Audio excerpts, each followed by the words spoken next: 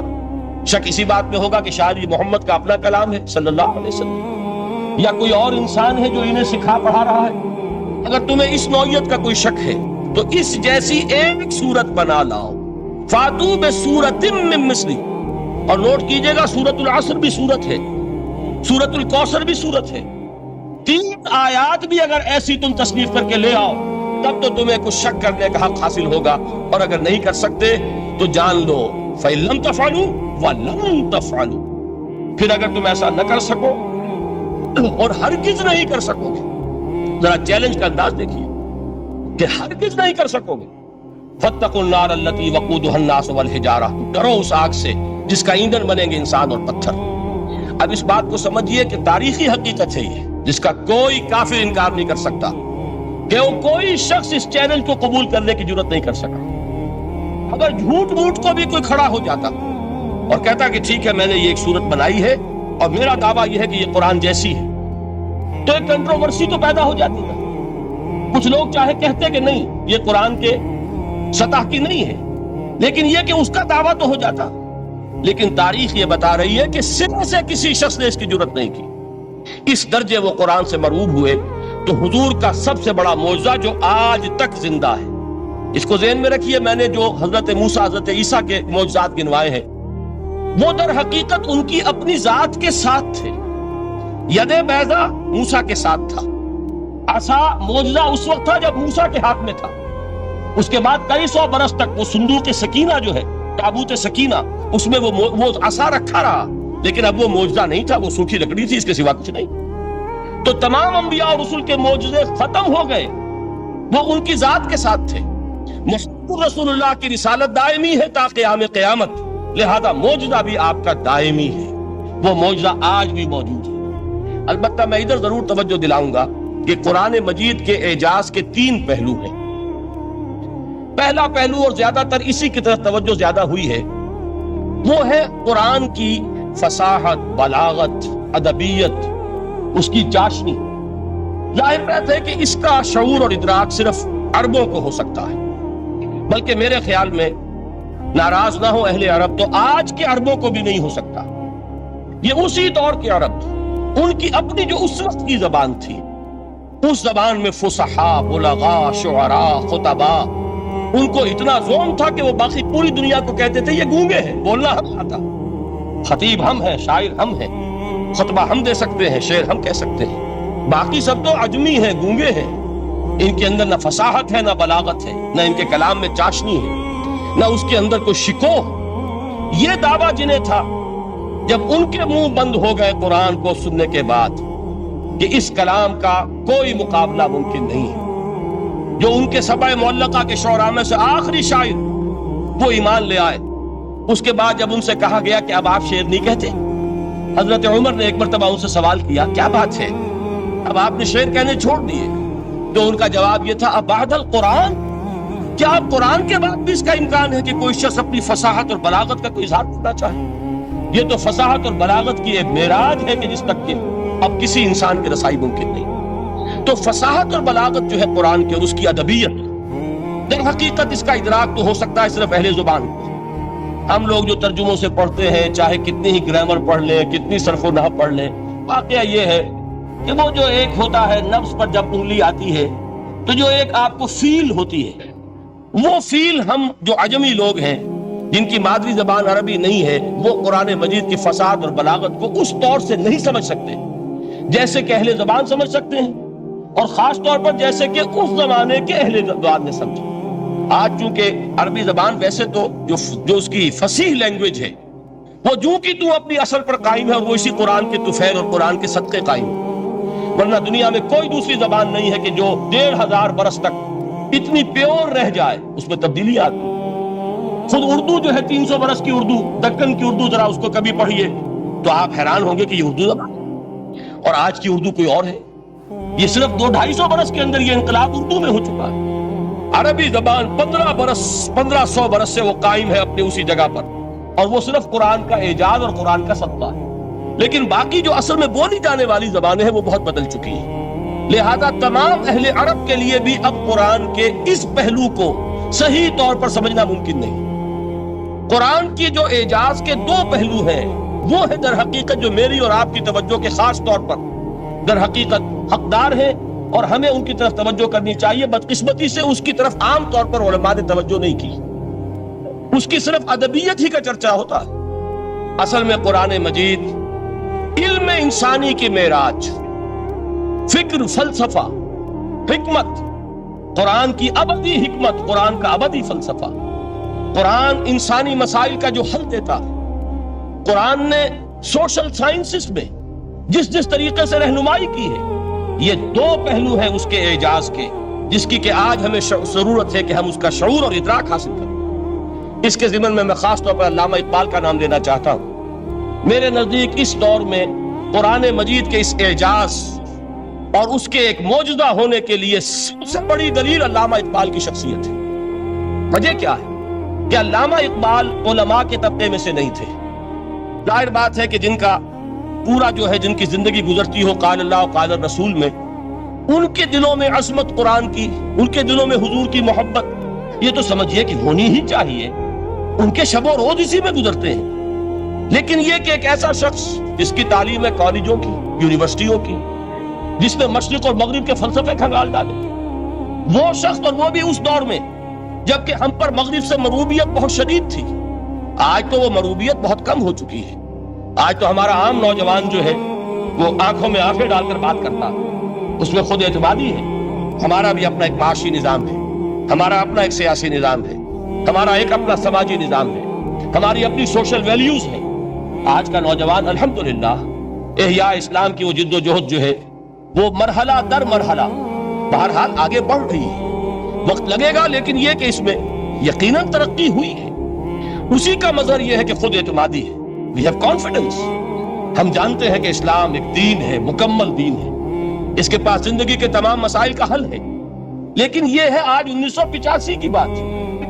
علامہ اقبال اس صدی کے آغاز میں گئے ہیں یورپ, جبکہ ہم محکوم تھے انگریز کے. ایک حاکم قوم کے ہاں جا کر, اس سے مروبیت کتنی شدید اس وقت تھی, جو جاتا تھا اکثر و بیشتر جو ہے واپس آتا تھا تو کھڑے ہو کر پیشاب کرنا ضروری سمجھتا تھا, اس لیے کہ اس نے وہاں پر لوگوں کو یہی کرتے دیکھا. ان کا لباس, ان کی وضاحت, ان کی تہذیب, ان کا تمدن, ہر طرح سے ان کے گن گاتا ہوا, ان کے لیے وہ بہت قصیدے جو ہے تعریف کے کہتا ہوا آتا تھا. لیکن ایک علامہ اقبال کی شخصیت وہ ہے کہ وہ یہ خود کہتے ہیں کہ میں اس آگ میں ڈالا گیا ہوں مثل خلیل. مغربی تہذیب کے اس الاؤ میں مجھے اس طرح ڈالا اللہ نے جیسے کہ حضرت ابراہیم کو آگ میں ڈلوایا. میں اس تہذیب کے اس الاؤ کے اندر سے ہو کر آ رہا ہوں, اور میں نے یہ دیکھ لیا ہے کہ یہ تہذیب کھوکھلی ہے, اس کے اندر کوئی پائیداری نہیں ہے. نظر کو خیرہ کرتی ہے تب چمک تہذیب حاضر کی, یہ صناعی مگر جھوٹے نگوں کی ریزہ کاری ہے. اور دیار مغرب کے رہنے والوں, خدا کی بستی دکان نہیں ہے. سرا جسے تم سمجھ رہے ہو وہ اب زرے کا معیار ہوگا. تمہاری تہذیب اپنے خنجر سے آپ ہی خودکشی کرے گی. جو شاخ نازک پہ آشیانہ بنے گا ناپائیدار ہوگا. اب آپ اندازہ کیجئے وہ شخص جو بنیادی طور پر فلسفی ہے, فلسفے کا طالب علم, وہ جرمنی اور انگلستان میں جا کر فلسفے کھنگالنے کے بعد اسے اگر تسکین حاصل ہوئی, اس کے جو علم کی پیاس تھی اگر اسے سیری حاصل ہوئی تو صرف قرآن کے ذریعے سے. نہ کہیں جہاں میں اما ملی, جو اما ملی تو کہاں ملی میرے جرم خانہ خراب کو تیرے عفو بندہ نواز میں. یہ وہ شخص ہے آخری زندگی میں ان کا کام صرف ایک رہ گیا تھا, قرآن کی تلاوت. بڑے بڑے فلسفی ملنے آتے تھے علامہ اقبال سے ملنے, وہ سمجھتے تھے بڑی لائبریری ہوگی, جیسے بڑے وکیل اس کی لائبریری آپ کو معلوم ہے کتنی جلدیں رکھی ہوگی, خوبصورت جلدیں بنی ہوئی, ایسے ہی کوئی بڑا فلسفی, بڑا پروفیسر, اس کی سٹڈی, اس کی کتابیں بڑی مرغوب کن ہونی چاہیے. لیکن علامہ اقبال کے ہاں سب کتابیں اٹھوا دی تھی, صرف ایک کتاب رہ گئی, اور سید نذیر نیازی کا نام آپ نے سنا ہوگا. انہوں نے جب یہ گواہی دی ہے, یہ واقعہ شاید آپ کے علم میں نہ آیا ہو, یہ بہت اہم واقعہ. وہ یہ لکھتے ہیں کہ میں نے ایک مرتبہ علامہ سے پوچھا کہ کچھ لوگ اعتراض کرتے ہیں یا یہ خیال ظاہر کرتے ہیں کہ آپ نے اپنا فلسفہ خودی نیٹشے سے لیا ہے، کوئی کہتا فلاں سے لیا ہے، کوئی کہتا فلاں سے لیا ہے، کچھ آپ خود بتا سکیں گے کہ آپ کے فلسفہ خودی کی سورس کیا ہے؟ تو علامہ نے کہا کہ اچھا کل فلاں وقت آ جانا تو میں تمہیں لکھوا دوں گا، ڈکٹیٹ کرا دوں گا۔ تو سید نذیر نیازی کہتے ہیں کہ میں بہت خوش ہوا کہ یہ سعادت میرے حصے میں آ رہی ہے کہ علامہ اقبال خود مجھے تحریر کرائیں گے کہ میرے فلسفے کی سورس کیا ہے، میں نے کہاں سے اخذ کیا۔ دوسرے روز وہ گئے، حاضر ہوئے، بڑے ہی ارمانوں کے ساتھ پینسل اور کاپی لے کر بیٹھے۔ علامہ نے فرمایا ذرا قرآن مجید نکال لاؤ۔ وہ قرآن مجید لائے، حیران ہوئے، یہ فلسفے کا سورس مجھے ڈکٹیٹ کرانے چلے تھے، یہ قرآن مجید کرے؟ کہا کہ ذرا سورۃ الحشر اس کا آخری رکوع، وَلَا تَكُونُوا كَالَّذِينَ نَسُوا اللَّهَ فَأَنسَاهُمْ أَنفُسَهُمْ أُولَٰئِكَ هُمُ الْفَاسِقُونَ۔ اے لوگوں، ان لوگوں کے مانند نہ ہو جانا جنہوں نے اللہ کو بھلا دیا تو اللہ نے انہیں اپنی خودی سے غافل کر دیا، اپنے آپ سے بیگانہ بنا دیا، یہی ہیں لوگ جو فاسق ہیں۔ علامہ نے کہا میرے فلسفے کی سورس یہ میں آپ کو بتانا چاہتا ہوں۔ اس معنی میں کہتا ہوں کہ اس دور میں علامہ اقبال کی شخصیت کو میں اعجاز قرآن کا بڑا مظہر سمجھتا ہوں۔ ایک شخص 20ویں صدی عیسوی کی شخصیت، اور پھر یہ کہ وہ کہیں مسجد اور کسی مدرسے کے ماحول میں پلا بڑھا نہیں ہے، بلکہ اسکولوں اور کالجوں میں اور یونیورسٹیوں میں، اور صرف ہندوستان میں نہیں، انگلستان اور جرمنی کی یونیورسٹیوں میں رہا، جس نے اپنا لوہا منوایا ہے۔ وہ شخص اگر یہ کہتا ہے کہ میرے لیے فکر کی بنیاد، میرے فلسفے کی سورس، میری تمام سوچ کی رہنمائی جو ہے وہ اس کتاب نے کی ہے، تو معلوم ہوا کہ واقعتاً یہ قرآن مجید آج بھی معجزہ ہے۔ یہ بات تو ہوئی فلسفے اور فکر کے اعتبار سے۔ دوسرا پہلو جو اپلائیڈ پہلو ہے اس دور کے اعتبار سے، وہ اہم تر ہو گیا ہے۔ انسان کے لیے جو پیچیدہ تمدنی مسائل ہیں، سیاسی مسائل کو کیسے حل کیا جائے، معاشی مسائل کا حل کیسے ہو، سماج میں توازن کیسے ہو، مرد اور عورت کے درمیان توازن کیسے ہو۔ ہوتا کیا ہے، یا عورت بھیڑ بکری کی طرح کی ملکیت بن جاتی ہے۔ ہمارے ہاں اردو میں جو اس کا محاورہ ہے کہ جوتی کی نوک، یہ اس کی حیثیت ہو جائے گی، یا دوسری طرف عورت کلوپیٹرا بن کر قوموں کی قسمتوں سے کھیلے گی۔ دنیا میں یہ دو انتہائیں ہوئی، کہاں نقطہ عدل کہاں ہے، کیسے بیلنس جو ہے اسٹرائک کیا جائے، مردوں کے حقوق اور فرائض اور خواتین کے حقوق اور فرائض، اس میں صحیح ترین ایکویشن ہے کیا؟ کسی طریقے سے فرد اور اجتماع، فرد اور ریاست، یا تو یہ کہ انسان کی انفرادی آزادی اتنی جا رہی ہے، مادر پدر آزاد، جس کا مظہر یہ ہے کہ آج انگلستان میں 2 مرد بھی میاں اور بیوی کی حیثیت سے رہ سکتے ہیں، قانون تسلیم کرے گا ہسبینڈ اینڈ وائف، ان کو وہی حقوق حاصل ہو، یہ ہے وہ آزادی۔ اور یا پھر یہ ہے کہ جو روس میں ہے یا دوسرے ممالک میں ہے کہ آزادی بالکل ختم، اور معلوم ہوا کہ ایک ٹوٹلیٹیرین سوسائٹی، مستبدانہ نظام، ان کے درمیان نقطہ عدل کہاں ہے؟ اسی طرح سرمایہ اور محنت، اگر ذرا سا سرمایہ کو چھوٹ ملتی ہے وہ مزدور کا خون چوستا ہے اور اس کا حق اس کو نہیں دیتا۔ اقبال نے بہت خوبصورت انداز میں کہا ہے کہ خواجہ خون رگے مزدور سازت لالنا، از جفائے دہ خدایاں کشت دہ کا نا خراب، انقلاب انقلاب انقلاب۔ ایک طرف سرمایہ دار ہے جو مزدور کی رگوں میں سے خون نچوڑ کر سرخ شراب کا پیمانہ لے کر بیٹھا ہوا ہے، وہ در حقیقت مزدور کا خون ہے جو پی رہا ہے۔ ایک طرف وہ زمیندار اور جاگیردار ہے جو کاشتکار کا خون جو ہے چوس رہا ہے۔ تو یہ انتہا ہے، اور یا یہ ہے کہ اگر ذرا آپ مزدور کو یا اس کارکن کو تھوڑا تحفظ دیجئے تو وہ کام نہیں کرتا۔ ہمارے ہاں پچھلے دور میں یہی ہوا تھا۔ میں یہ برملا کہتا ہوں، آج بھی آپ کے سامنے کہہ رہا ہوں کہ بھٹو نے واقعہ یہ بہت بڑا کارنامہ سر انجام دیا تھا۔ اس نے مزدور کو ایک سیلف ریسپیکٹ دی تھی، کاشتکار کو اپنی عزت کا احساس دیا تھا کہ میں بھی انسان ہوں، میرے بھی حقوق ہیں، لیکن نتیجہ اس کا نیگیٹو نکلا۔ مزدور نے کام کرنا چھوڑ دیا، معیشت کی گاڑی ختم ہو گئی۔ وہ چیز کہ جو متوازن ہو، جس میں مزدور کو اس کا حق مل رہا ہو اور پسینہ خشک ہونے سے پہلے اس کی جائز مزدوری اس کو مل گئی ہو، جس میں کہ انسان کسی سرمایہ دار کی رعیت بن کر نہ رہ جائے۔ دوسری طرف یہ کہ سرمایہ کے لیے بھی جو اس کا صحیح ہے کہ اس کو انسینٹیو ملے، وہ میدان میں آئے، اس کے اندر رسک لینے کے جو ہے وہ صلاحیت پیدا ہو، ان دونوں چیزوں کو کیسے متوازن کیا جائے؟ واقعہ یہ ہے کہ یہ ہے وہ پیچیدہ مسائل جن کا حل قرآن میں ہے۔ ہماری قسمتی کیا ہے کہ ہم نے خود ان چیزوں کے لیے دوسروں کے سامنے جھولی پساری ہوئی، ہم دوسروں سے بھیک مانگ رہے ہیں۔ ہمارا حال کیا ہوا تھا اس صدی کے شروع میں؟ مصطفیٰ کمال پاشا نے جب ترکی میں اسلام کے آئلی قوانین بھی منسوخ کیے، نوٹ کیجئے اس کو، یہ اسی صدی کے وہ صدمے ہیں جو ہم نے اٹھائے ہوئے ہیں۔ اور گاہے گاہے بادشاہی قصہ پاری نہ رہا، تازہ خواہی داشتن گر داغ ہائے سی نہ رہا۔ اس صدی میں کیا نہیں ہوا؟ عربوں کی ریوولٹ ترکوں کے خلاف، ان کے پیٹھ میں جو خنجر گھونپا، اور ایک انگریز، ایک کرنل لارنس کی وہ ساری شرارت، اس کے نتیجے میں ایک عظیم مملکت عثمانیہ، سلطنت عثمانیہ، دی گریٹ آٹومان امپائر، اس کے چیتڑے اڑ گئے۔ اور اس کے بعد وعدے کیے تھے عربوں سے کہ ہم تمہیں حکومت دیں گے، ہوا کیا کہ ان کے چھوٹے چھوٹے ٹکڑے کیے اور تقسیم کر لیے۔ مغربی سامراج کا دور شروع ہو گیا۔ اس کا ایک رد عمل مصطفیٰ کمال پر اس درجے شدید ہوا، اس نے ہر چیز جس کا تعلق عربوں سے تھا اس کو ختم کر دیا، ملک بدر کر دیا۔ عربی میں اذان نہیں ہوگی، عربی میں نماز نہیں پڑھی جائے گی، اور اسی کے ضمن میں یہاں تک گیا کہ فیملی لاز بھی رومن لاز جو ہے وہ نافذ کیے۔ تو یورپ کے اخبارات نے اس وقت یہ طنز کیا تھا مسلمانوں پر، یہ مسلمان عجیب قوم ہے، کہتے یہ ہے کہ ہمارے پاس دنیا کا بہترین ضابطہ ہے، بہترین قانون ہے، ہمارے قانون سے بہتر کسی کا قانون نہیں۔ اور حال یہ ہے کہ فیملی لاز کے لیے بھی یہ ہم سے بھیک مانگ رہے ہیں، ہم سے وہ قوانین لے کر اپنے ہاں نافذ کر رہے ہیں۔ آج بدقسمتی سے اکثر و بیشتر مسلمان ممالک کا حال یہی ہے، آج ہم ان سے بھیک مانگ رہے ہیں۔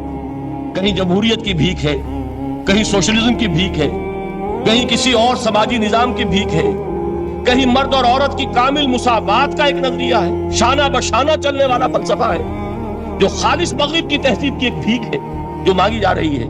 کاش کہ آج قرآن کے اس اصل اعجاز کی طرف، جو اس کا اصل معجزہ اس دور کے لیے، میں نے عرض کیا کہ اعجاز قرآنی کا وہ معجزہ کہ وہ فصاحت اور بلاغت کی معراج ہے، وہ یا تو اپریشیٹ کر سکتے ہیں اہل عرب، اور اہل عرب میں سے بھی حقیقت میں وہ جو قدیم جاہلی شاعری کے جاننے والے ہیں جو بہت کم رہ گئے اب، وہ جان سکتے ہیں کہ جب قرآن نازل ہوا تو کیوں زبانیں گنگ ہو گئی تھی، کیوں کوئی ایک شخص جھوٹ موٹ کو بھی مدعی بن کر نہیں آ سکا کہ یہ میں نے قرآن کی جیسی ایک کتاب یا قرآن جیسی ایک سورت یا قرآن کی طرح کے چند جملے میں نے موضوع کر دیے ہیں۔ لیکن دوسرا پہلو ہے فکر اور فلسفہ، اس کے اعتبار سے جس کا سب سے بڑا ثبوت اس دور میں علامہ اقبال، اور تیسرا پہلو ہے Islamic social sciences, political science, economics, sociology. اس میں جو کچھ قرآن نے دیا ہے، جو آج بھی انسان کی رہنمائی کے لیے بہترین نظام ہے، اس نظام کو ہم سمجھے، اسے دنیا کے سامنے پیش کریں، تب در حقیقت قرآن مجید کا اعجاز سامنے آئے۔ یہ دو پہلو تو میں نے وہ عرض کیے ہیں کہ جو کسی غیر مسلم کو بھی نظر آئیں گے۔ قرآن کا پریزروڈ ہونا، اس کی انٹیگریٹی، اوتھینٹسٹی، یہ چیزیں وہ ہے کہ جو سب نے مانی۔ قرآن کے ذریعے تاریخ انسانی کا عظیم ترین انقلاب برپا ہونا، یہ وہ بات ہے کہ جو کسی اندھے کو بھی دیکھنی پڑتی ہے۔ اس حقیقت کا اعتراف دشمن کو بھی کرنا پڑتا۔ میں یاد دلا دوں آپ کو، ایچ جی ویلز، آپ نے نام سنا ہوگا، سائنٹیفک فکشن میں اس کا بڑا اونچا مقام ہے، لیکن اس نے تاریخ نسل انسانی پر بھی دو کتابیں لکھی، a short history of the world اور a concise history of the world. Concise history of the world میں وہ شخص حضور کے ذکر پر جب آتا ہے، تو میں صرف ذکر کر رہا ہوں، نقل کفر نہ باشد، اس نے حضور کی شخصیت پر بڑے رقیق حملے کیے، بڑے گھٹیا حملے کیے۔ حضور کی خاص طور پر تعدد ازدواج کا جو معاملہ ہے، یہ کڑوی گولی ان کے حلق سے اتر نہیں سکتی، اس لیے کہ ان کا آئیڈیل ہے حضرت مسیح اور حضرت یحییٰ، جان دی بیپٹسٹ اینڈ جیسس آف نازارتھ۔ ان دونوں نے ایک شادی بھی نہیں کی، تجرد کی زندگی بسر کی، لہذا ایک شادی بھی ان کے نزدیک گھٹیا فعل ہے۔ تو حضور نے تو کی ہیں 11 شادیاں، 11 نکاح آپ کے۔ یہ جو کڑوی گولی ہے یہ ان کے حلق سے نیچے نہیں اترتی، اس لیے میں انہیں معذور سمجھتا ہوں۔ تو اس نے اس پہلو سے تو بڑے حملے کیے، لیکن خطبہ حجۃ الوداع کے وہ جملے جو ہے تاریخی، پورے کے پورے اس نے کوٹ کیے، لا فضل لعربی علی عجمی ولا لعجمی علی عربی ولا لأحمر على أسود ولا لأسود على أحمر إلا بالتقوى كلكم بنو آدم وآدم من تراب. کسی عرب کو کسی عجمی پر کوئی فضیلت نہیں، کسی عجمی کو کسی عرب پر کوئی فضیلت نہیں، کسی گورے کو کسی کالے پر کوئی فضیلت نہیں، کسی کالے کو کسی گورے پر کوئی فضیلت نہیں سوائے تقوی کے. تم سب کے سب آدم کی اولاد ہو اور آدم مٹی سے بنائے گئے تھے. یہ الفاظ لکھ کر کہتا ہے کہ جہاں تک human fraternity, equality and freedom, تین الفاظ نوٹ کیجئے، انسانی حریت، انسانی مساوات، انسانی اخوت، کہتا ہے کہ جہاں تک ان تین چیزوں کے وعد ہیں، سرمنس کا تعلق ہے، وہ تو دنیا میں پہلے بھی بہت کہے گئے. عیسائی ہونے کے باوجود خاص طور پر نام لیتا ہے جیزس آف نزارت. سرمنس تو حضرت مسیح کے ہاں بھی بہت مل جائیں گے کہ تمام انسان برابر ہیں، سب کو بھائی بھائی ہونا چاہیے، سب انسان آزاد ہیں، تمیز بندہ و آقا فساد آدمیت ہے. لیکن وہ کہتا ہے کہ یہ ماننا پڑتا ہے تاریخ انسانی میں پہلی مرتبہ ان اصولوں پر ایک انسانی معاشرہ قائم کیا محمد نے صلی اللہ علیہ وسلم. یعنی حضور کے ساتھ یہ معاملہ ایمپٹی سلوگنز کا نہیں ہے، یہ صرف واز نہیں ہے، یہ صرف سرمنز نہیں ہے، یہ ایمپٹی سلوگنز نہیں ہے. He translated these things into actuality. ایک حقیقت، ایک واقعہ کی شکل دی ہے محمد نے صلی اللہ علیہ وسلم. وہ معاشرہ پیدا کیا جس میں انسانی اخوت، انسانی مساوات اور انسانی حریت، یہ تینوں اقدار و تمام و کمال موجود تھے. یہی وجہ ہے اس صدی میں نوٹ کیجئے گاندھی جی، موہن داس کرم چند گاندھی، جس کو آج پوری دنیا میں تسلیم کیا جاتا ہے، عالم عرب میں بھی مہاتما گاندھی کی بڑی عزت ہے. پنڈت نہرو کا کسی زمانے میں استقبال ہوا تھا ریاض میں، تو ہمیں بہت غصہ آیا تھا کہ مرحبا برسول السلام، welcome to the prophet of peace. یہ الفاظ تھے کہ جن سے پنڈت نہرو کا استقبال ہوا تھا. غصہ ہمیں بہت آیا، یہ رسول کا لفظ استعمال کر دیا انہوں نے. بعد میں ہم نے سوچا بھائی رسول کے معنی ان کے ہاں ایلچی کے ہیں، تو انہوں نے اس کو اپنی جو بھی غلطی میں سمجھا یا صحیح سمجھا، اس کو چھوڑ دیجئے، میں کوئی سیاسی گفتگو نہیں کرنا چاہتا. انہوں نے سمجھا کہ یہ شخص اس وقت امن کا پیغام بر ہے، لہذا اس کو ویلکم کیا.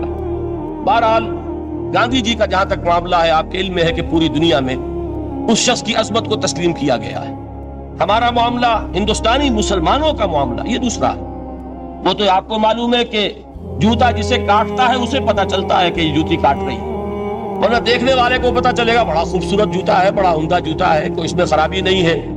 لیکن جسے وہ پنچ کر رہی ہے اسے پتا ہے کہ یہ ہے کیا. اس اعتبار سے ہمارا معاملہ علیحدہ ہے، لیکن دنیا کو بہت خوبصورت اور بہت ہی اعلیٰ اور بہت ہی اونچی شخصیت ایک نظر آتی ہے. بہرحال ایک پہلو سے یقیناً ماننا پڑے گا اس کی عظمت کو کہ ہندو قوم کے لیے اور ہندوستان کے لیے، اس کی آزادی کے لیے جو عظیم جد و جہد کی ہے، اس میں کوئی شک نہیں. میں اس وقت جو بات عرض کرنا چاہتا ہوں کہ 1937 کا تصور کیجیے. 1937 میں آپ کو معلوم ہے 1935 میں قانون بنا تھا اور پہلی مرتبہ الیکشنز ہوئے تھے بر صغیر میں 1937، اور وہ ہوئے تھے صوبائی الیکشنز. ان کے نتیجے میں وزارتیں قائم ہوئی. مسلم لیگ نے بائیکاٹ کیا تھا الیکشن کو، لہذا پورے ہندوستان میں تمام صوبوں میں کانگریس کی وزراء کی وزارتیں بنی. ہریجن اخبار میں ایک مقالہ لکھا تھا گاندھی جی نے اس وقت، جس میں کہ ان کانگریسی وزراء کے سامنے نصیحت کے انداز میں یہ بات رکھی تھی کہ آج جب کہ آپ لوگوں کو اختیار مل رہا ہے اور حکومت، یہ پہلی انسٹالمنٹ تھی جو انگریزوں نے دی تھی ہمیں، سیلف رول یا ہوم رول کی پہلی انسٹالمنٹ تھی، تو جو بھی تمہیں اختیارات مل رہے ہیں اس میں میں تمہارے سامنے حضرت ابو بکر اور حضرت عمر کی مثال رکھتا ہوں. یہ ہے وہ بات کہ جادو وہ جو سر چڑھ کر بولے. عربی میں کہتے ہیں الفضل ما شہدت بہ الاعداء، اصل فضیلت وہ ہے جس کا کہ دشمن اعتراف کرے. مہاتما گاندھی اگر اعتراف کر رہا ہے کہ تاریخ انسانی کی عظیم ترین شخصیتیں حکومت کی سطح پر وہ ابو بکر اور عمر ہیں، تو ابو بکر اور عمر کس درخت کے پھل ہیں؟ وہ شجرہ طیبہ، شجرہ نبوت ہے کہ جس کے پھل ہیں ابو بکر اور عمر، جن کو تربیت دی ہے محمد نے صلی اللہ علیہ وسلم. تو معلوم ہوا کہ یہ چیزیں وہ ہیں کہ جس کا لوہا آج دنیا مان رہی ہے. لہذا ہمیں قرآن مجید کے اعجاز کے پہلو سے ان اعتبارات سے خود بھی توجہ کرنی چاہیے اور دنیا کو بھی ادھر متوجہ کرنا چاہیے. اب میں تبرکاً 3 مقامات سے میں نے آیات پڑھی ہیں قرآن مجید کی عظمت کا وہ ادراک اور شعور جو ہمیں ہو سکتا. ہم وہ کہ جو قرآن کو مانتے ہیں اللہ کا کلام، ہم اس بنیاد پر سمجھیں کہ اللہ نے اپنے کلام کی کیا مدح کی ہے۔ اور نمبر 2 یہ فارسی کا ایک مصرع ہے کہ قدر کا گوہر شاہ دانت یا بدانت گوہری، ہیرے جواہرات کی قدر و قیمت یا بادشاہوں کو معلوم ہوتی ہے جو ان میں کھیلتے ہیں، اور یا یہ کہ جوہری کو جو ان کا کاروبار کرتا ہے، جانتا ہے، پہچان ہے، پرکھتا ہے۔ عام آدمی کو کیا پتا، اس کے ہاتھ پہ اگر کوئی آپ ہیرا رکھ دیں وہ سمجھے شاید کوئی کانچ کا ٹکڑا، اسے اس کے اندر کوئی فرق محسوس نہیں ہوگا۔ قدر گوہر شاہ دانت یا بدانت گوہری، کہ ہیرے جواہرات جو ہیں ان کی قدر و قیمت کا اندازہ بادشاہوں کو ہوتا ہے یا جوہری کو ہوتا ہے۔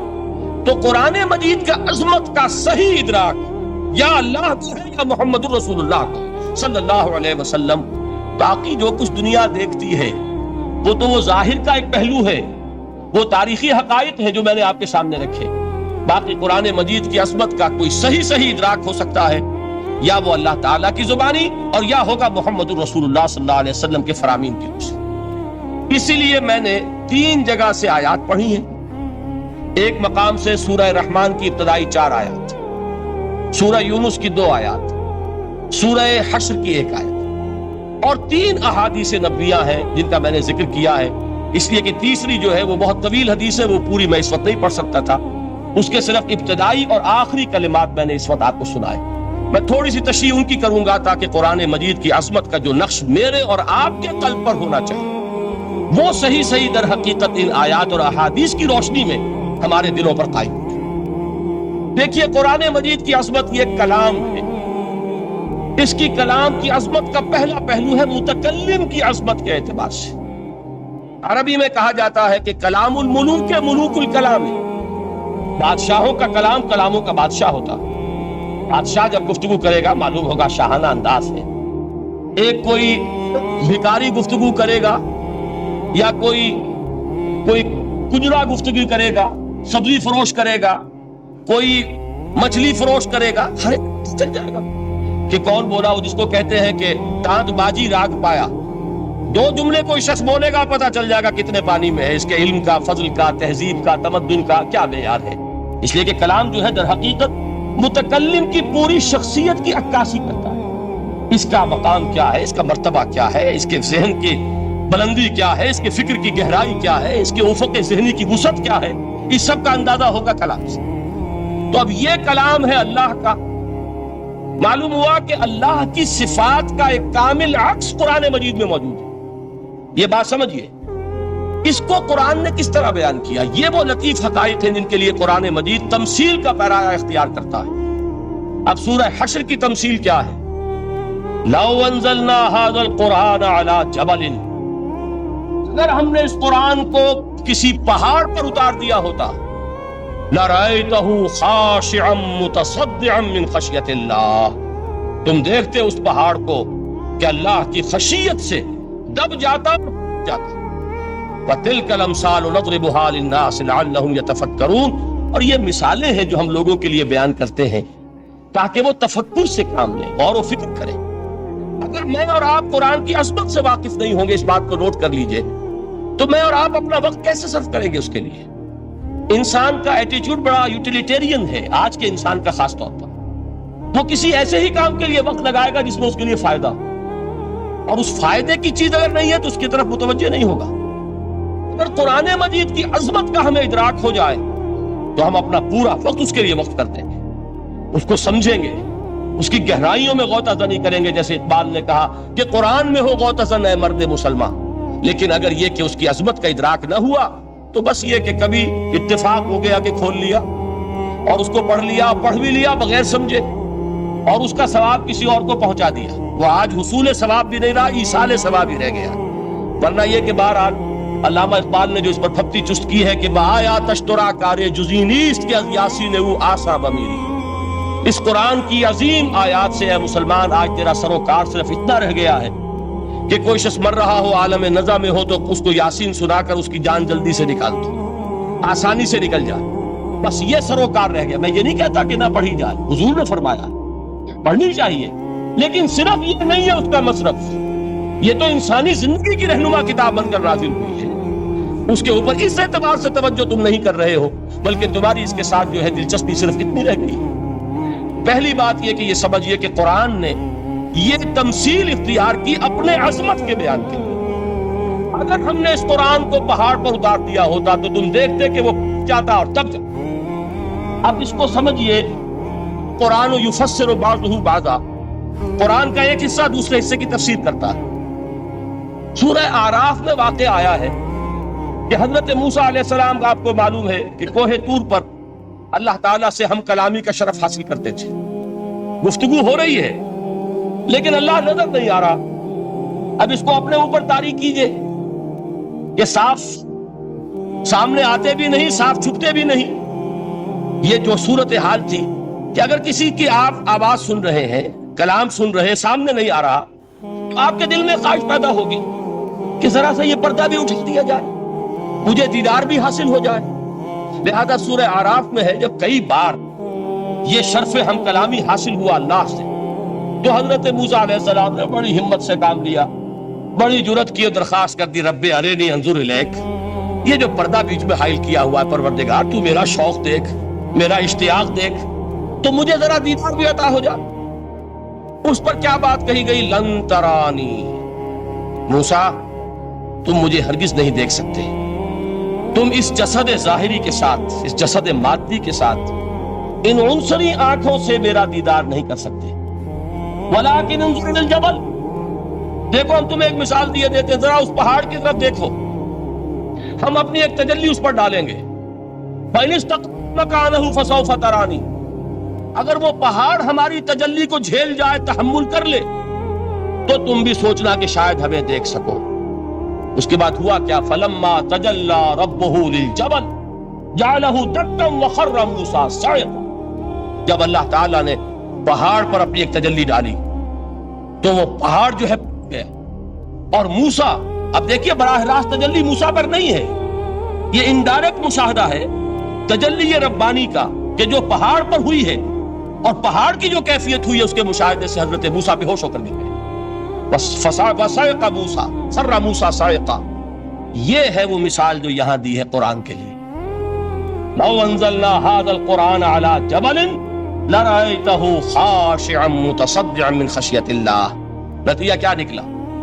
انفر کیجئے، استدلال، استنتاج، نتیجہ یہ نکلا کہ جو تاثیر تجلی ذات ربانی کی ہے وہی تاثیر کلام ربانی کی ہے، صرف یہ ہے کہ ہمیں اس کا شعور نہیں، ہمیں اس کا ادراک نہیں۔ یہ بالکل ذات کی تجلی کی جو تاثیر تھی وہی قرآن خود بیان کر رہا ہے کہ اس کلام ربانی۔ اس کو بھی علامہ اقبال نے خوب کہا ہے، فاش گویم آنچ در دل مزمرست، صاف کہہ دیتا ہوں جو کچھ میرے دل میں ہے، یہ کتابیں نہیں، چیزیں دیگر، اسے کتاب نہ سمجھ بیٹھنا قرآن کو، یہ کتاب نہیں ہے، کچھ اور ہے۔ کچھ اور کیا ہے؟ مثل حق پنہاؤ ہم پیداستو، زندہ پائندہ گویاستو، یہ تو جیسے اللہ تعالیٰ کی ذات ہے، مثل حق، ذات حق سبحانہ و تعالیٰ کی طرح یہ زندہ ہے، پائندہ ہے، مثل حق پائندہ گویاستو، یہ جو ہے زندہ ہے، یہ متکلم ہے، کلام نہیں ہے۔ کل صفات ربانیہ جو ہے ظاہر اور باطن، مثل حق پنہا، ظاہر و پنہا، اور حی و قیوم جیسے اللہ کی ذات ہے، وہی صفات اس کلام کی ہے۔ اور اس کے بعد وہ شعر آیا تھا جو میں پہلے سنا چکا ہوں، چوں بجاں در رفت جاں دیگر شود، جب یہ قرآن کسی انسان کے اندر سرایت کر جاتا ہے، اس کے دل پر نازل ہوتا ہے۔ دیکھیے یہ الفاظ آپ کو کہیں اور نہیں ملیں گے۔ میرے نزدیک جہاں علامہ اقبال اس دور میں قرآن کی عظمت کا سب سے بڑا ثبوت ہے، وہاں عظمت قرآنی کے سب سے زیادہ واقف اور اس کا سب سے زیادہ شعور رکھنے والے بھی علامہ اقبال۔ یہ الفاظ آپ کو کہیں نہیں مل سکیں گے کہ مثل حق پنہاؤ ہم پیداستو، زندہ پائندہ گویاستو، چوں بجاں در رفت جہاں دیگر شود، جہاں چو دیگر شد جہاں دیگر شود۔ جب یہ انسانوں کے اندر سرایت کر جاتا ہے، ان کے اندر ایک انقلاب آ جاتا ہے، اور یہ اندر کا انقلاب ہے جو ایک عالمی انقلاب کا پیش خیمہ بنتا ہے۔ آپ آرڈیننس کے ذریعے سے نمازیں پڑھوائیں گے تو پھر نماز وہی پڑھی جائے گی جو آفس ٹائم میں آئے گی، باقی اور کیوں پڑھیں گے؟ وہ تو آرڈیننس کے ذریعے سے پڑھائی جا رہی ہے نا۔ اس کا حشر تو وہ ہوگا جو ہمارے ہاں دیکھ چکا ہے۔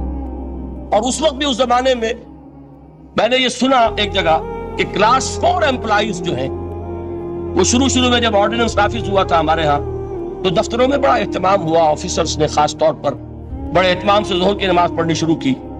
لیکن مجھے بتایا گیا کہ کلاس 4 امپلائیز جو ہیں ہمارے، یہ ڈرائیورز ہیں، پینز ہیں، یہ کھڑے ہنستے رہتے ہیں، شریک نہیں ہوتے. میں نے ان سے کہا وہ اس لیے کہ انہیں معلوم ہے کہ آپ بھی تو یہی پڑھ رہے ہیں نماز، باقی آپ کے ڈرائیور سے اور آپ کے خانسامہ سے یہ بات چھپی ہوئی نہیں ہے کہ عصر آپ نے بھی نہیں پڑھنی، یہ صرف زور ہے جو آپ پڑھ رہے ہیں. تو یہ اصل میں اندر سے انقلاب جب تک نہ آئے، باہر ٹھوسا ہوا انقلاب، وہ تو جب پریشر ہٹ جائے گا تبدیلی ختم ہو جائے گا. چوں بجا در رفت جہاں دیگر شبت، اندر انقلاب آئے. جب اندر تبدیلی ہو جائے گی اب انسان کا پورا وجود بدلے گا، پھر اس کے اندر سے تبدیلی جو ہے وہ ابھرے گی، اسے کسی خارجی دباؤ کی ضرورت نہیں ہوگی. جہاں جو دیگر شد جہاں دیگر شبت. اور جب انسانی شخصیتوں کے اندر یہ انقلاب اندر سے آتا ہے تو پھر وہ عالمی انقلاب بنتا ہے. جیسے کہ محمد رسول اللہ کا انقلاب. واقعہ یہ ہے کہ اگر جوش کانسپیریسی، عبداللہ ابن سبا کی سازش اگر کامیاب نہ ہو گئی ہوتی اور مسلمانوں کے اندر آپس کا اختلاف اور سرپھٹول نہ ہو جاتا، جو حضرت عثمان کی شہادت، پھر حضرت علی کی شہادت رضی اللہ تعالی عنہما، اور حضرت علی کی دوران خلافت یہ آپس کے جو جنگیں ہوئی، جنگ جمل، جنگ صفین، جنگ نہروان، اگر یہ نہ ہوئی ہوتی تو جس سپیڈ کے ساتھ اور رفتار کے ساتھ انقلاب محمدی کی توسیع ہو رہی تھی علی صاحب الصلاۃ والسلام، کوئی طاقت دنیا میں نہیں تھی. اقبال نے اس کا بھی نقشہ کھینچا ہے کہ تھمتا نہ تھا کسی سے سیل رواں ہمارا. وہ سیل رواں تھا، کوئی روکنے والا نہیں تھا. انٹرنل سیبوٹاج وہ ہے کہ جس نے اس انقلاب کا راستہ روکا. تو واقعہ یہ ہے کہ وہ اندرونی انقلاب حضور نے برپا کیا قرآن کے ذریعے صحابہ میں. اندر سے جو انقلاب تھا اس نے عرب میں ایک انقلاب کی شکل اختیار کی، اور یہ انقلاب جو ہے اتنی اپنے اندر قوت رکھتا تھا، اتنی پوٹینشیلٹی تھی اس کی کہ وہ 20 برس کے اندر کہاں آکسس دریائے جیہوں، کہاں اٹلانٹک. تصور تو کیجیے، تاریخ میں اس سے پہلے اتنی بڑی کوئی مملکت قائم ہوئی نہیں. کہاں یمن اور کہاں ایشیا کوچک، ایشیا مائنر، ٹرکی، یہاں سے وہاں اور وہاں سے یہاں. اتنی عظیم مملکت حضرت عثمان رضی اللہ تعالیٰ عنہ کے خلافت میں ہو چکی تھی. یہ بات اگر یہ چلتا معاملہ آگے تو کوئی قوت اب نہیں رہی تھی. سلطنت روما ختم ہو چکی تھی، سلطنت کسرا ختم ہو چکی تھی، پرختے اڑ گئے تھے. کون سی طاقت رہ گئی تھی جو سیلاب کا راستہ روکتی؟ یہ وہ یہودی سازش ہے جس نے اندر سے سیبوٹاج کیا. بہرحال یہ ہے انقلاب محمدی کا طریقہ، اندر سے تبدیلی. اسی کو علامہ اقبال نے کہا ہے، تیرے ضمیر پہ جب تک نہ ہو نزول کتاب، گرہ کشا ہے نہ راضی نہ صاحب کشاف. یہ قرآن اب بھی تم ایسے محسوس کرو کہ جیسے تمہارے دل پر نازل ہو رہا ہے. اور مجھے یاد آیا امام ابن قیم رحمت اللہ علیہ، ان کا ایک بڑا پیارا جملہ ہے. وہ کہتے ہیں قرآن کے بعض پڑھنے والے ایسے ہیں کہ جب وہ قرآن کو پڑھتے ہیں تو یوں محسوس کرتے ہیں کہ قرآن مصحف میں لکھا ہوا نہیں ہے، ان کے اپنے دل کے اوپر کندہ ہے، دل کے اوپر سے پڑھ رہے ہیں. یعنی اتنی کامل مطابقت وہ محسوس کرتے ہیں، اپنی فطرت، ہیومن نیچر اور قرآن کے اندر اتنی مطابقت ہے. اس طرح وہ ٹیلی کرتے ہیں ایک دوسرے کے ساتھ کہ محسوس ہوتا ہے کہ وہ کتاب ان صفحات میں لکھی ہوئی نہیں ہے بلکہ لوح قلب پر لکھی ہوئی ہے کہ جہاں سے وہ انسان اسے پڑھ رہا ہے. تو پہلی بات تو قرآن مجید کی اس آیت کے حوالے سے اس پہلو سے ہمارے سامنے آئی کہ جو تاثیر ہے ذات ربانی کی تجلی کی، وہی تاثیر ہے اس قرآن مجید کی، بشرطے کہ ہمارے دل جو ہے وہ کچھ اپنے اندر اس استعداد اور صلاحیت کو پیدا کرے. دوسرا مقام ہے سورہ یونس کا. کسی کلام کی عظمت کا دوسرا پہلو ہو سکتا ہے اس کی افادیت کے اعتبار سے. اس سے فائدہ کیا ہوگا نوع انسانی کے لیے؟ دیکھیے 2 آیات، یہ عظیم خزانے ہیں عظمت قرآن کے.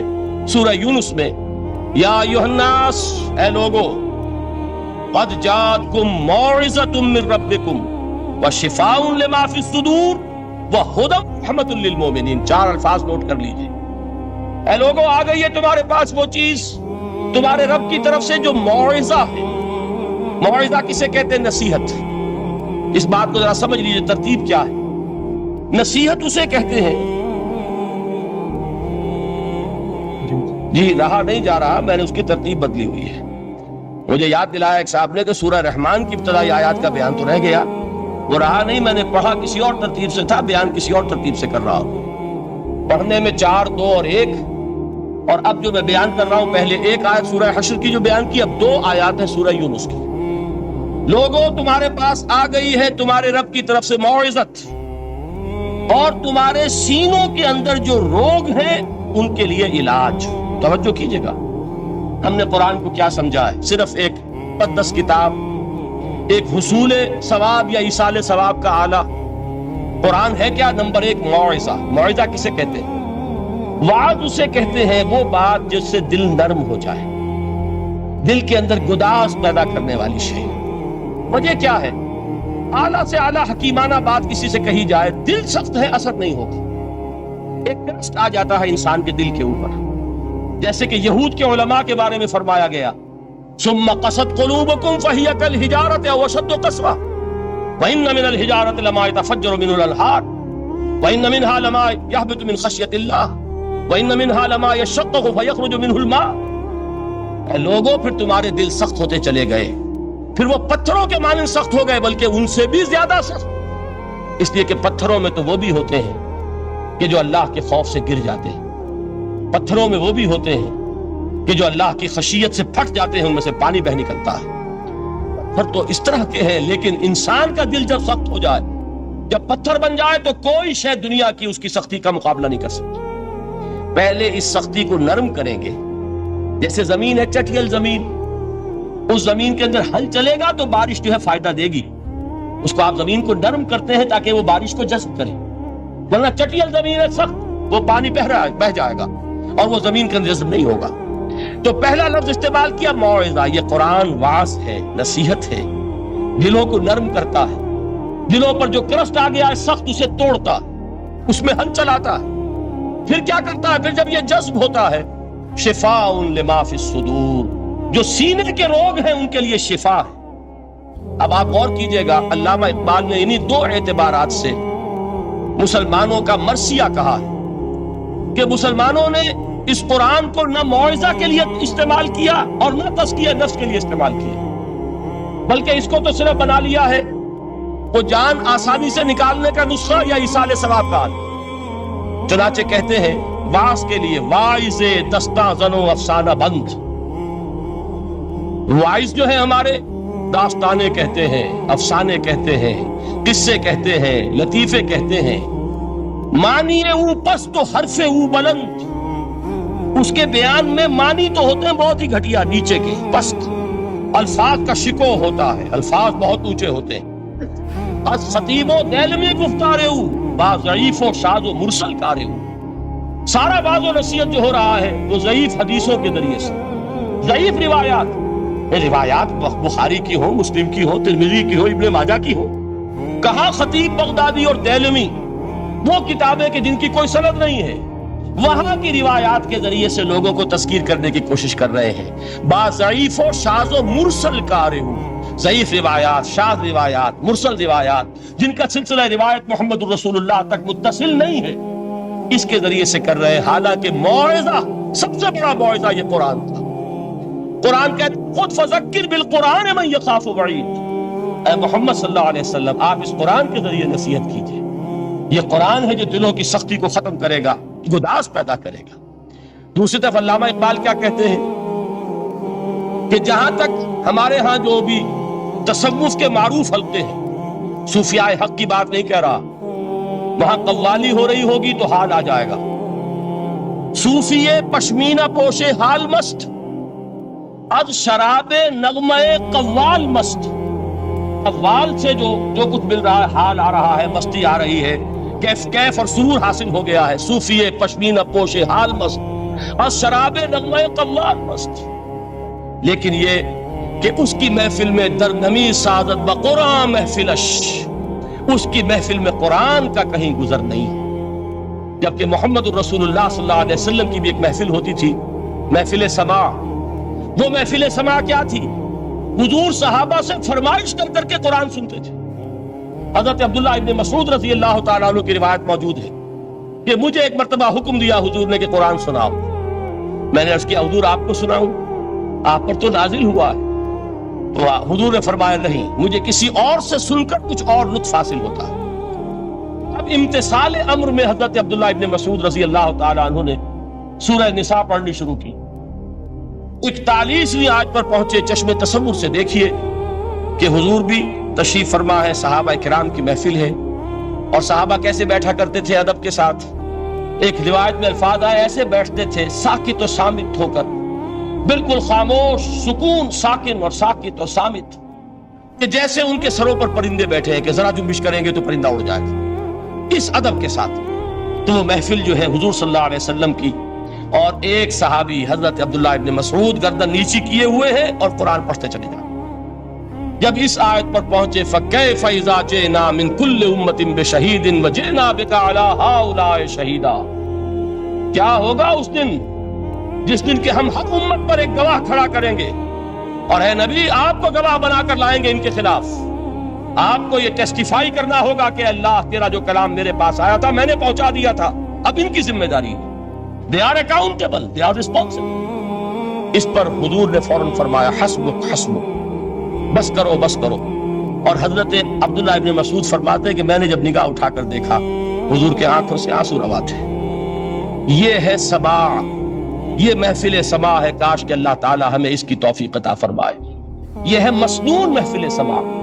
اس قرآن کے اندر وہ گداز ہے. آیا کہ نہیں ساتویں پارے کی بالکل آغاز میں وَإِذَا سَمِعُوا مَا أُنزِلَ إِلَى الرَّسُولِ تَرَىٰ أَعْيُنَهُمْ تَفِيضُ مِنَ الدَّمْعِ مِمَّا عَرَفُوا مِنَ الْحَقِّ يَقُولُونَ رَبَّنَا آمَنَّا فَاكْتُبْنَا مَعَ الشَّاهِدِينَ. تو یہ ہے دوسری چیز کہ در حقیقت تزکیہ نفس کا ذریعہ یہ قرآن ہے. سینوں میں جو روگ ہیں, حب دنیا, حب مال, حب شہرت, حب اقتدار, جس کو کہ ایڈلر کہتا ہے دی ارج ٹو ڈومینیٹ, میرا غلبہ ہو, میرا تسلط ہو, میں نمایاں ہو جاؤں, میری حکومت بن جائے, اختیار میرے ہاتھ میں آ جائے, دی ارج ٹو ڈومینیٹ. یہ ساری ارجز ہیں ہماری در حقیقت جس سے فساد رونما ہے. یہ حب مال ہے جس کی وجہ سے ہمارے اندر تنافس ہے. الہاکم التکاثر حتی زرتم المقابر. یہ کثرت اور بہتات کی طلب تمہیں غافل کیے رکھتی ہے یہاں تک کہ قبروں تک جا پہنچتے. آنکھ انسان کی کھل نہیں پاتی. جس کے پاس 10 نسلوں کے لیے کھانے کو موجود ہے اس کی بھی حرص جو ہے اور مزید کا لالچ جو ہے وہ ختم نہیں ہوتی. یہ چیزیں ہیں اصل روگ. ان دلوں کے روگوں کا اور سینوں کے اندر کے ان امراض کا علاج قرآن.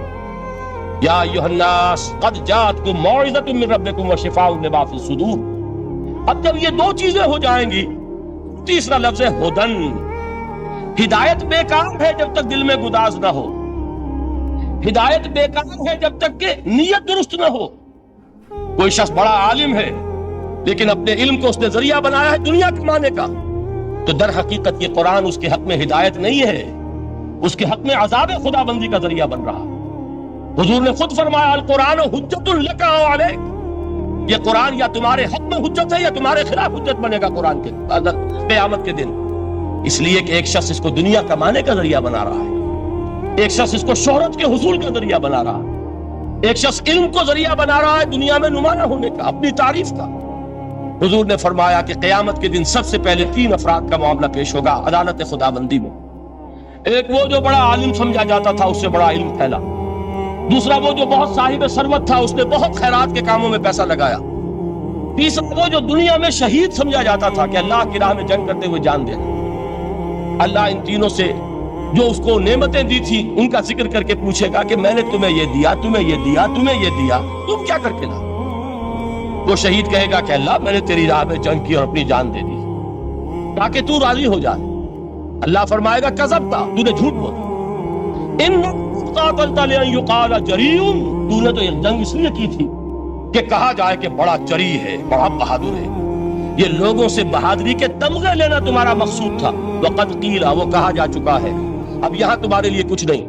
اور فرشتوں کو حکم ہوگا اور وہ اس کو گھسیٹتے ہوئے جہنم میں جھونک. دنیا میں شہید سمجھا جا رہا ہے, آخرت میں جہنمی. یہی حال اس عالم کا ہوگا, یہی حال اس دولت مند کا ہوگا. تم نے یہ علم پھیلایا تھا کہ تمہارے علم کا چرچا ہو جائے, تمہاری شہرت ہو جائے, لوگ تمہاری دست بوسی کرنے لگے, لوگ تم سے جھک کر ملے. وہ دنیا میں ہو گیا, تمہارا مطلوب مل چکا, تمہارا مقصود حاصل ہو چکا, اب یہاں کچھ نہیں. تو جان لیجئے کہ جب تک دلوں کے روگ درست نہ ہو, علم بیکار ہے, ہدایت قطعاً مفید ہے.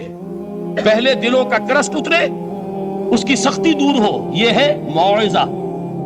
دلوں کے اندر سے حب جاہ، حب دنیا، حب مال نکلے، یہ ہے تزکیہ۔ شفاء لما فی الصدور، اب ہدایت خدا بندی، اب راستہ آپ دیکھیں گے اور اس راستے پر چلیں گے۔ یہ ہدایت جو ہے دنیا میں، یہی آخرت میں رحمت کی شکل میں ظاہر ہوگی۔ جنہوں نے اس قرآن کی ہدایت سے فائدہ اس دنیا میں اٹھایا، آخرت میں رحمت خداوندی کی بدلیاں ان پر سایہ کریں۔ ایک حدیث میں تو باقاعدہ الفاظ آئے ہیں کہ سورہ بقرہ اور سورہ آل عمران یہ دو بدلیوں کی صورت میں ظاہر ہوں گی میدان حشر میں، اور ان لوگوں پر سایہ کریں گی کہ جن کو ان سے بڑی محبت تھی۔ یہ چار الفاظ نوٹ کر لیجئے اسی ترتیب کے ساتھ: یا ایھا الناس قد جاءتکم موعظۃ من ربکم وشفاء لما فی الصدور وہدی للمؤمنین قل بفضل اللہ وبرحمتہ۔ اے نبی کہہ دیجئے یہ اللہ کا بڑا فضل ہے، لوگوں سمجھو، اس کی بڑی رحمت کا ظہور ہوا ہے اس قرآن کی شکل میں، اس کی رحمت کا مظہر اعظم قرآن ہے، اس کے فضل کا سب سے بڑا ثبوت قرآن ہے۔ فبذالک فلیفرحوا، اس پر انہیں خوشیاں منانی چاہیے۔ اترانا ہے تو اس پر اترائیں کہ اتنی بڑی دولت ہمارے پاس ہے، اتنا بڑا احسان ہے جو اللہ نے ہم پر کیا ہے۔ فبذالک فلیفرحوا هو خیر مما یجمعون، جو چیزیں یہ جمع کرنے کی فکر کر رہے ہیں ان سے کہیں زیادہ قیمتی یہ قرآن ہے۔ کاش کہ یہ دو آیات ہی ہمارے قلب کے اوپر یہ کندہ ہو جائیں۔ پہلی بات میں نے عرض کی تھی، اس کا شعور ہر ایک کے لیے ممکن نہیں، اس کا باطن بیدار ہو چکا ہو۔ لو انزلنا هذا القرآن على جبل لرأيته خاشعا متصدعا من خشیۃ اللہ، جن کی ارواح بیدار ہو چکی ہوں وہ قرآن کی اس تاثیر کو محسوس کریں گے۔ لیکن یہ دوسری چیز ہے کہ جو ہمارے لیے پریگمیٹک پہلو سے، عملی اعتبار سے، افادے کے اعتبار سے یہ چار الفاظ اور رحمت اور فضل خداوندی کا سب سے بڑا مظہر اور خوشیاں کہ اللہ کی یہ نعمت تمہارے پاس موجود ہے۔ اب وہ تیسرا مقام ہے سورہ رحمان کا، بڑی چھوٹی چھوٹی آیات۔ آپ نے سنا ہوگا حضور نے سورہ رحمان کے بارے میں فرمایا ہے، سورۃ الرحمان عروس القرآن۔ یہ سورہ رحمان جو ہے یہ قرآن کی دلہن ہے۔ جیسے دلہن کو آپ خوشنما لباس پہناتے ہیں، آراستہ پیراستہ اس کو گہنے اور اس کو زیور پہناتے ہیں، تو جس طریقے سے سجاتے ہیں آپ دلہن کو، اللہ تعالیٰ نے ایک سورت قرآن مجید میں ایسی رکھی ہے سورہ رحمان کہ اسے خوب سجایا۔ اس میں الفاظ کا در و بست، اس کا اپنا ایک ڈیوائن میوزک ہے۔ وہ تو اللہ تعالیٰ قراء جو ہے، خاص طور پر مصر کے قراء، اللہ تعالیٰ ان پر رحمت نازل فرمائے، ان کی خطاؤں سے درگزر کرے۔ جس طرح قرآن کے انٹرنسک میوزک کو انہوں نے واضح کیا، واقعہ یہ ہے کہ اگر یہ لوگ نہ ہوتے، شیخ عبد الباسط محمد عبد الصمد، شیخ محمود خلیل الحسنی، یہ لوگ کہ جنہوں نے قرآن کے اس غنا، میوزک، یہ لفظ جو ہے آپ حیران نہ ہو کہ میں یہ کوئی شاید توہین کر رہا ہوں قرآن کی، حضور نے یہ لفظ استعمال کیا، تغنو، اس قرآن کو اچھی سے اچھی خوش الحانی کے ساتھ پڑھو۔ من لم یتغن بالقرآن فلیس منا، جو قرآن کو بہتر سے بہتر انداز میں، اچھی سے اچھی آواز میں، خوش الحانی کے ساتھ پڑھنے کی کوشش نہیں کرتا، وہ ہم میں سے نہیں ہے۔ بلکہ ایک مرتبہ حضور رات کے وقت آپ گشت پر تھے اپنے ساتھیوں کے حالات معلوم کرنے کے لیے۔ حضرت ابو موسیٰ اشعری رضی اللہ تعالیٰ عنہ ایک صحابی ہیں، ان کے گھر کے پاس سے گزر ہوا، وہ رات کو تہجد پڑھ رہے تھے، کھڑے ہوئے کیف کے عالم میں قرآن تلاوت کر رہے ہیں۔ حضور کو بہت پسند آئی ان کی قرات، کافی دیر تک وہاں کھڑے سنتے رہے۔ اب انہیں کیا پتا کون سن رہا ہے۔ بالکل اسی طرح سمجھ لیجئے، ایک بات یاد آئی ہے، حضور فرماتے ہیں کہ جس طرح کان لگا کر اللہ قرآن کو سن، کسی چیز کو نہیں سنتا، ہمیں نظر نہیں آتا نا، ہمیں معلوم نہیں، ہم قرآن پڑھ رہے ہیں تو سننے والا کون ہے؟ سب سے زیادہ کان لگا کر خود اللہ۔ یہاں اس لیے مجھے یاد آیا کہ ابو موسیٰ اشعری کو کیا پتا تھا کہ کون سن رہا ہے۔ اپنی کیفیت میں نماز میں تہجد میں قرآن کی تلاوت کر رہے تھے، اور ظاہر بات ہے ان کے گھر ایکڑوں میں بنے ہوئے نہیں تھے، ایک ایک کمرہ، ایک ایک کوئی حجرہ، ایسے ہی تو گھر تھے نا صحابہ کے، لہذا حضور پاس سے گزرے، آواز آئی، کافی دیر سنتے رہے۔ اس کے بعد آپ تشریف لے گئے، صبح فجر میں ملاقات ہوئی تو حضور نے تحسین کے انداز میں فرمایا، یا ابا موسیٰ انک قد اوتیت مزمارا من مزامیر آل داؤد، ابو موسیٰ تمہیں تو آل داؤد کے سازوں میں سے ایک ساز اللہ نے عطا فرما دیا ہے۔ جس طرح حضرت داؤد، لہن داؤدی مشہور ہے کہ جب وہ پچھلے پہر رات کو حمد کے ترانے الاپتے تھے قرآن میں ہے کہ پرندے شامل ہو جاتے تھے ساتھ، اور پہاڑ وجد میں آتے تھے، پہاڑ بھی ان کے ساتھ شریک ہوتے تھے۔ تو جس طرح کا اللہ نے ان کو لہن عطا فرمایا تھا، حضور نے تحسین کے انداز میں فرمایا ہے ابو موسیٰ اشعری، اللہ نے تمہیں بھی آل داؤد کے سازوں میں سے ایک ساز عطا فرمایا۔ بہرحال قرآن مجید کا جو یہ میوزک ہے، قرآن کے الفاظ کا جو حسن ہے، جہاں تک حسن معنوی ہے وہ تو ہر لفظ میں ہے، لیکن یہ حسن ظاہری، حسن صوتی، حسن لفظی، یہ اپنے کلائمیکس میں آپ کو نظر آئے گا سورہ رحمان میں۔ لیکن قرآن میں یہ سورت اس اعتبار سے بھی ممتاز ہے، اس کی 4 آیات پر ذرا توجہ کریں گے، عجیب حقائق سامنے آئیں گے۔ جہاں یہ قرآن مجید کے حسن صوت اور حسن لفظی کا بھی معراج ہے، وہیں اس کی پہلی 4 آیات میں 4 چوٹی کی چیزوں کا ذکر ہے، سب سے اونچی چیز ہے۔ پہلی آیت کیا ہے؟ الرحمن، ایک آیت ہو گئی۔ رحمان کیا ہے؟ اللہ کا نام ہے۔ کبھی آپ نے غور کیا اللہ کے ناموں میں سب سے پیارا نام کون سا ہوگا؟ رحمان۔ کیوں؟ اس کا مادہ کیا ہے؟ رحمت۔ میں سب سے بڑھ کر جس چیز کی ضرورت ہے وہ کیا ہے؟ رحمت خداوندی۔ نام اچھی طرح سن لیجئے اس حضور کی قول کو۔ حضور فرماتے ہیں کوئی شخص جنت میں مجرد اپنے عمل کی بنیاد پر داخل نہیں ہو سکے گا جب تک کہ رحمت خداوندی دستگیری نہ کرے۔ کسی صحابی نے بڑی ہمت اور جرأت کا ثبوت دیا کہ پوچھ لیا کیا حضور آپ بھی؟ جب آپ نے فرمایا کوئی شخص داخل نہیں ہو سکتا جنت میں محض اپنے عمل کی بنیاد پر جب تک کہ رحمت خداوندی جو ہے وہ دستگیری نہ فرمائے۔ پوچھا گیا کیا آپ بھی؟ آپ نے فرمایا ہاں میں بھی۔ آپ اندازہ کیجئے کہ اگر محمد الرسول اللہ بھی رحمت خداوندی کے ضرورت مند ہوں تو تاب دیگرہ چہ رسد، ہماری تو سب سے بڑی ضرورت رحمت خداوندی۔ اب یہ رحمت جو ہے قرآن مجید میں اللہ تعالیٰ کی یہ شان 2 الفاظ کے ذریعے سے آتی ہے، رحیم اور رحمان۔ اور کوئی مادہ نہیں ہے جس سے 2 نام بنتے ہوں اللہ کے، لیکن یہ مادہ ہے واحد رحمت کا کہ جس سے رحمان بھی ہے رحیم بھی ہے۔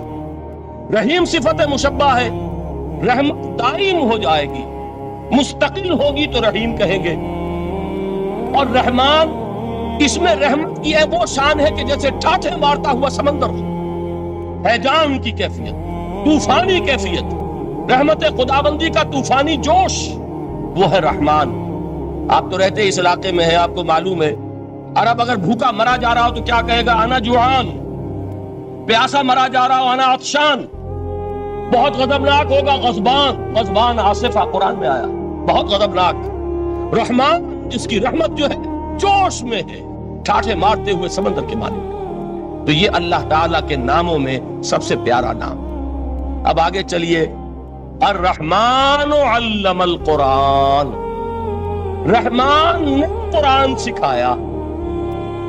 رحمت خداوندی کا سب سے بڑا مظہر، رحمان کی رحمانیت کا سب سے بڑا مظہر قرآن ہے۔ ان میں جو منطقی ربط ہے اس کو سمجھتے جائیے۔ اچھا آپ یہ سوچئے جو علم بھی انسان کو حاصل ہوا وہ کس نے دیا؟ اللہ نے۔ سائنس کا علم کس نے دیا؟ اللہ نے۔ علم آدم الاسماء کلھا، وہ علم الاسماء جو حضرت آدم کو دے دیا گیا تھا ازل میں، یہ اسی کا ظہور ہے، یہ اسی کی ایکسفولیشن ہے جو ہو رہی ہے اور ہوتی رہے گی ابھی۔ اور دوسرے علم ہے وہ کس نے دی؟ اللہ نے دی۔ لا یحیطون بشیء من علمہ الا بما شاء، مخلوق میں سے کوئی اللہ کے علم میں سے کسی شے کا احاطہ نہیں کر سکتا مگر وہ جتنا اللہ دینا چاہے۔ لیکن یہ کہ تمام علوم میں چوٹی کا علم قرآن، نوٹ کرتے جائیے، اب چوٹی کی چیزیں جمع کیجیے۔ اللہ کے ناموں میں چوٹی کا نام رحمان، اللہ نے جو کچھ انسان کو سکھایا اس میں چوٹی کا علم قرآن۔ خلق الانسان، انسان کو پیدا فرمایا۔ سوال یہ کہ حیوانات کو کس نے پیدا فرمایا؟ آسمان کس نے پیدا کیے؟ زمین کس نے پیدا کی؟ فرشتے کس نے پیدا کیے؟ کیا مطلب خلق الانسان؟ اس کی تمام مخلوقات میں اس کا کلائمیکس، اس کی تخلیق کی معراج، اس کے تخلیق کا نقطہ عروج انسان ہے۔ یہ ہے کہ جو مسجود ملائک بنا ہے۔ وَلَقَدْ كَرَّمْنَا بَنِي آدَمَ وَحَمَلْنَاهُمْ فِي الْبَرِّ وَالْبَحْرِ وَرَزَقْنَاهُمْ مِنَ الطَّيِّبَاتِ وَفَضَّلْنَاهُمْ عَلَى كَثِيرٍ مِّمَّنْ خَلَقْنَا تَفْضِيلًا۔ تو تخلیق میں سب سے اونچی تخلیق انسان کی، علموں میں سب سے اونچا علم قرآن کا۔ اللہ کے ناموں میں سب سے اونچا نام رحمان۔ اب آئیے چوتھی چیز، علمہ البیان، انسان کو بیان کی صلاحیت عطا فرمائی۔ کیا اور کوئی صلاحیت عطا نہیں کی؟ بینائی کس نے دی؟ اللہ نے۔ اسی طریقے سے سماعت کس نے عطا فرمائی؟ اللہ نے۔ کتنی فیکلٹیز ہیں، کتنے ایکسٹرنل آرگنز ہیں سینس کے، کتنے انٹرنل سینسز ہیں جو اللہ نے دیے ہیں۔ لیکن یہاں بھی سمجھ لیجئے جتنی فیکلٹیز ہیں ہیومن فیکلٹیز، ان میں ٹاپ کی فیکلٹی جو ہے وہ اسپیچ ہے، کلام ہے، بیان ہے۔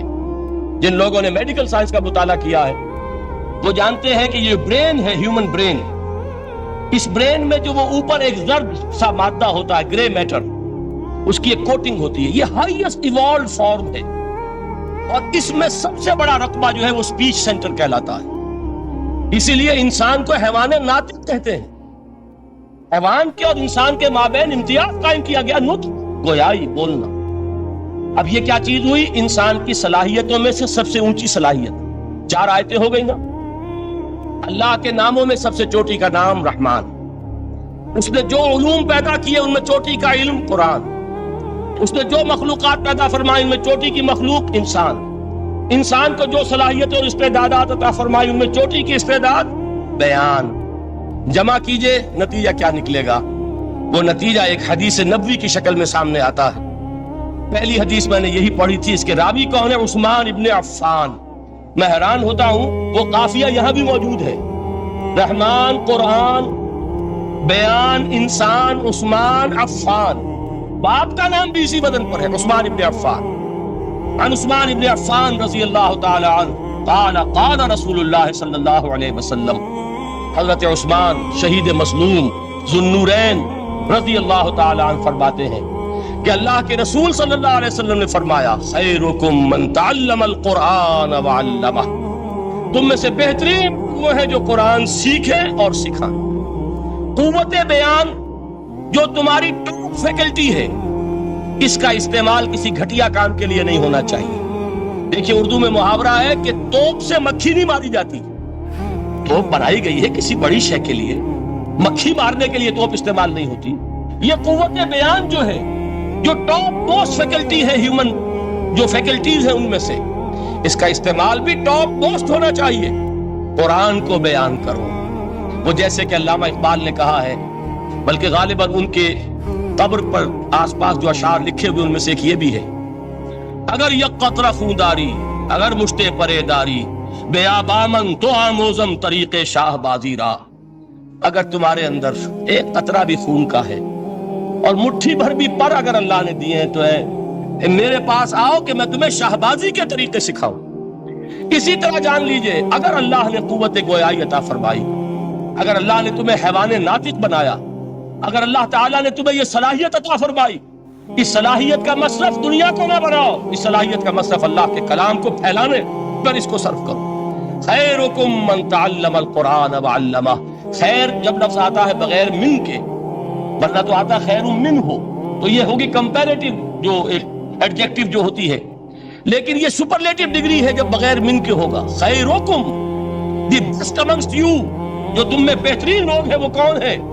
من تعلم القرآن وعلمہ، جو قرآن سیکھیں اور سکھائیں، قرآن پڑھیں اور اسے بیان کریں۔ آج جان لیجئے سب سے بڑی ضرورت اس بات کی ہے کہ آج کا قرآن پڑھیں۔ آپ حیران ہوں گے کہ یہ کیا کہا اس نے۔ دیکھیے قرآن اترا ہے 1400 برس پہلے، لیکن تا قیام قیامت نوع انسانی کو جتنے مسائل درپیش ہوں گے ان سب کا حل اس میں ہے، البتہ کھودنا پڑے گا، گہرائی میں اترنا ہوگا۔ ایک قرآن کی سطح ہے، اس سطح نہیں، اس کی گہرائی میں کے اندر غوطہ زنی کرو۔ قرآن میں ہو غوطہ زن اے مرد مسلمان، اور آج کا قرآن یعنی آج کی ہدایت جو اللہ نے اس میں رکھی ہوئی ہے، ڈگ اٹ آؤٹ، اس کو نکالو اس کے اندر سے۔ ابھی میں حدیث جو آپ کو سناؤں گا اس میں یہ تصور آئے گا سامنے اور واضح ہو کر۔ آج کے انسان کی رہنمائی اس قرآن سے اخذ کر کے انسان تک پہنچاؤ، یہ ہے فریضہ محمد الرسول اللہ کی امت کا صلی اللہ علیہ وسلم۔ آپ نے وہ حدیث سنی تھی کہ بلغوا عنی ولو آیۃ، حضور نے خطبہ حجۃ الوداع میں پہلے تو گواہی لی مسلمانوں سے، 1.25 لاکھ کا مجمع جمع تھا، حجۃ الوداع آخری حج، آپ نے اپنے خطبے میں جس کے چند جملے میں سنا چکا ہوں آپ کو ایجیولز کے حوالے سے اپنی تعلیمات کے اہم نکات کو بار بار دہرا کر بیان کیا، عمل کیا، اچھی طرح ذہنوں میں اتارا۔ اس کے بعد ایک سوال کیا، الا هل بلغت، لوگوں میں نے پہنچا دیا کہ نہیں؟ اور پورے مجمع نے کہا انا نشهد انک قد بلغت، بلکہ ایک روایت میں الفاظ بڑے پیارے آئے ہیں، انا نشهد انک قد بلغت الرسالۃ وادیت الامانۃ ونصحت الامۃ وکشفت الغمۃ۔ ہاں حضور ہم گواہ ہیں، آپ نے امانت ادا کرنے کا حق ادا کر دیا، رسالت کے فرائض کا حق ادا کر دیا، امت کی خیر خواہی کا حق ادا کر دیا، اور آپ نے گمراہی کے پردوں کو چاک، اندھیروں کو چاک کر دیا۔ 3 مرتبہ حضور نے سوال کیا، 3 مرتبہ جواب لیا۔ پھر آپ نے نگاہ آسمان کی طرف اٹھائی، انگشت شہادت سے 3 مرتبہ اشارہ کیا، اللہم اشہد، اللہم اشہد، اللہم اشہد، اے اللہ تو بھی گواہ ہے، یہ مانتے ہے کہ میں نے یہ قرآن ان تک پہنچا دیا۔ یعنی جسے آپ انگریزی میں کہتے ہیں سائی آف ریلیف، کہ ایک بڑا بھاری بوجھ آ پڑا تھا، بڑی ذمہ داری تھی، انا سنلقی علیک قولا ثقیلا، اے محمد ہم آپ پر ایک بڑی بھاری بات ڈالنے والے ہیں۔ اے اللہ گواہ ہے کہ وہ بوجھ میرے کاندھے سے اتر گیا، یہ تسلیم کر رہے ہیں کہ میں نے حق امانت ادا کر دیا، تیری امانت تھی میرے پاس یہ کلام، اللہ کا یہ پیغام انسانوں کے لیے نازل ہوا محمد پر صلی اللہ علیہ وسلم، جو امانت کا بوجھ کس کے بارے گرا، کس کے کاندھے پر ہے؟ حضور کے۔ اگر ادا نہ کرتے، ابھی وہ آپ نے آیت سنی تھی، یا ایھا النبی بلغ ما انزل الیک من ربک فإن لم تفعل فما بلغت رسالتہ، یا ایھا الرسول، اے رسول صلی اللہ علیہ وسلم پہنچا دیجیے۔ اگر آپ کو ڈاکٹر اسرار صاحب کی بیانات اچھے لگتے ہیں تو چینل کو سبسکرائب کریں۔